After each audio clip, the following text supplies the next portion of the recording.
சாப்பிட்டீங்களா? ரொம்ப நாளாச்சோ? சரி, டிசிப்ளினுக்கு புது டாபிக் ஸ்டார்ட் பண்ணணும்.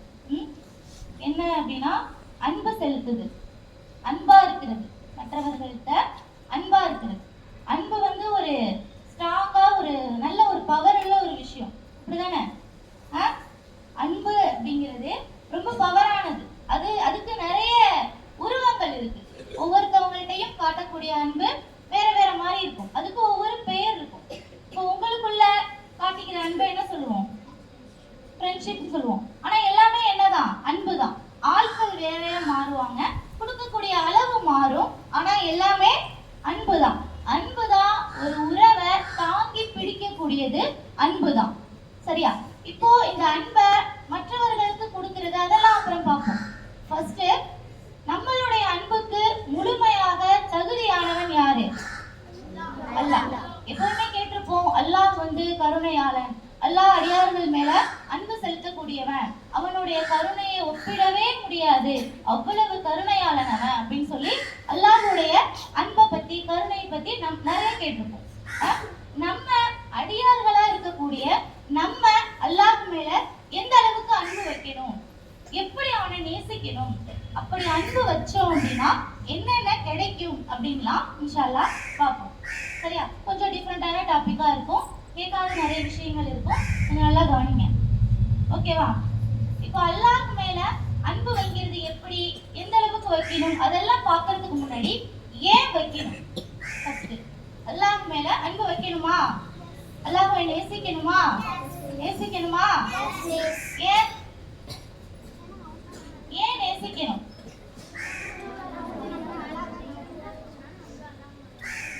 அல்லாஹ் நம்மளை நேசிக்கிறதுனால நம்மளும் நேசிக்கணும். உனக்கு கொடுக்கறதுனால உனக்கு திருப்பி கொடுக்கணும். அப்புறம் வேற வேற நல்ல வேலிடான பாயிண்ட் யார் சொன்னாங்க? படைச்சி ஒரு வாழ்க்கையை கொடுத்ததுனால அல்லாஹ்வை நேசிக்கணும். வேற பாய் என்னடாச்சு? கண்ணு பட்டுருச்சோ? சொல்லுங்க. வேற கபூர்ல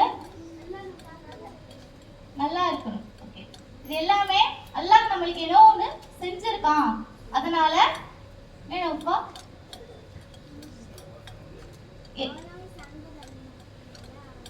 அவன் தான் அன்பு கொடுக்குறான், அதனால திருப்பி.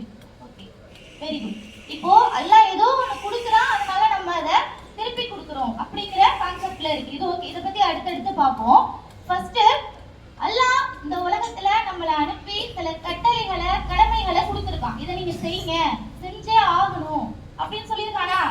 அந்த கடமைகளை நல்ல முறையில செய்யணும் அப்படின்னா நம்ம அல்லாஹ்வை நேசிச்சாதான் அது முடியும். புரியுதா? இப்போ ஒரு கிளாஸ்ல நீங்க இருக்கீங்க, ஒரு டீச்சர் வராங்க, அவங்கள ஃபர்ஸ்ட் உனக்கு பிடிக்கணும். அவங்கள பிடிச்சாதான் அவங்க நடத்துறது புரியும். அப்படிதானே? அப்படிதானே? இப்போ அவங்களுக்கு பிடிக்கல, அவங்க ஏதோ சப்ஜெக்ட் டீச்சரா இருக்காங்க, அவங்கள உனக்கு இயல்பாவே பிடிக்கல அப்படின்னா அவங்க நடத்துறது நல்லாவே இருந்தாலும், கிளியராவே இருந்தாலும் உன்னால அதை அண்டர்ஸ்டாண்ட் பண்ணிக்க முடியாது. இதே உனக்கு ரொம்ப பிடிச்ச டீச்சர் இருக்காங்க, ரொம்ப உங்களை பிடிக்கும், அவங்க வந்து கொஞ்சம் நடத்துறாங்க, கொஞ்சம் குழப்புற மாதிரி சுத்தல்ல வச்சுதான் அப்படி நடத்துறாங்கன்னு வைங்க, ஆனா அவங்க நடத்துறது புரியும்.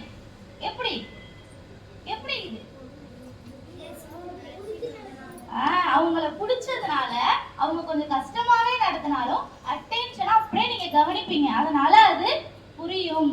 இப்போ ஒருத்தவங்க ஒரு விஷயத்த சொல்றாங்க, அதை கரெக்டா நம்ம அங்க செய்யணும், அவங்க எதுக்காக வந்தாங்களோ அந்த நோக்கம் அங்க சரியா முடியணும் அப்படின்னா அவங்க மேல என்ன இருக்கணும்? நமக்கு நேசம் இருக்கணும், அன்பு இருக்கணும். அது இருந்தாதான் அங்க செய்ய முடியும். சரியா? அப்ப அல்லாஹ் சொன்ன நிறைய விஷயங்களை, நிறைய கட்டளைகளை நல்லபடியா நேசத்தோட செய்யணும் அப்படின்னா அல்லாஹ்வை நேசிச்சா மட்டும்தான் அது முடியும். சரியா? அல்லாஹ் வந்து அல்லாஹ் சொன்னதை செய்யல அப்படின்னா தண்டனை கொடுப்பான், நரகத்துல போடுவான். அல்லாஹ் சொன்னதை செஞ்சே ஆகணும், இல்லைன்னா அல்லாஹ் வந்து தண்டிக்கிறதுல அவனை மாதிரி யாராலையுமே தண்டிக்க முடியாது அப்படின்னு சொல்லி அல்லாஹ் சொல்லியிருக்கானே. அன்பு காட்டுறதுல எப்படி என்னோட அன்புக்கு யாரும் நிகரா வர முடியாதோ, என்ன மாதிரி ஒருத்தரால யாராலையுமே தண்டிக்க முடியாது, அந்த அளவுக்கு நான் கொடுமையா தண்டனை கொடுப்பேன்னு சொல்லி அல்லாஹ் சொல்றானே. இப்போ பயந்து பயந்து எல்லாத்தையும் செய்யணும், பயந்து பயந்து மற்ற சொன்ன விஷயங்கள் எல்லாம் கரெக்டா செய்யணும் அப்படின்னு செஞ்சு அல்லாஹ்வை ஒரு பயமான தோற்றத்திலே வச்சு பார்க்க கூடாது.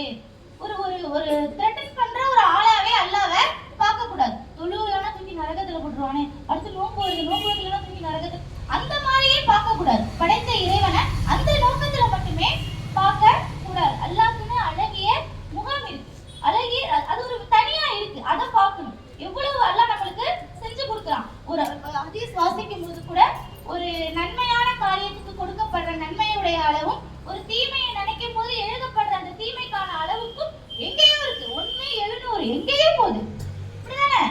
அந்த அளவுக்கு அல்லாஹ் கருணையான அப்படி ஒரு முகம் இருக்கு அல்லாஹ்வுக்கு. அவ்வளவு ஒரு அழகான முகம் இருக்கு. அவனை நேசிக்க கூடியவங்களா நம்ம இருக்கணும். சரியா? அந்த நேசம் என்ன தரும் அப்படின்னா அவன் சொன்ன கட்டளைகளை விருப்பமா செய்ய வைக்கும், ஆசையா செய்ய வைக்கும். சரியா? அதுக்கு முக்கியமா அல்லாஹ்வை நேசிச்சுதான் ஆகணும். புரியுதா? அடுத்தது, இப்போ அல்லாஹ்வை நேசிக்கிறதுனால என்னென்ன நன்மைகள்லாம் கிடைக்கும் அப்படின்னு இன்ஷா அல்லாஹ் அடுத்த நாட்கள்ல பார்க்கலாம். அஸ்ஸலாமு அலைக்கும் வரஹ்மத்துல்லாஹி வபரகாத்துஹு.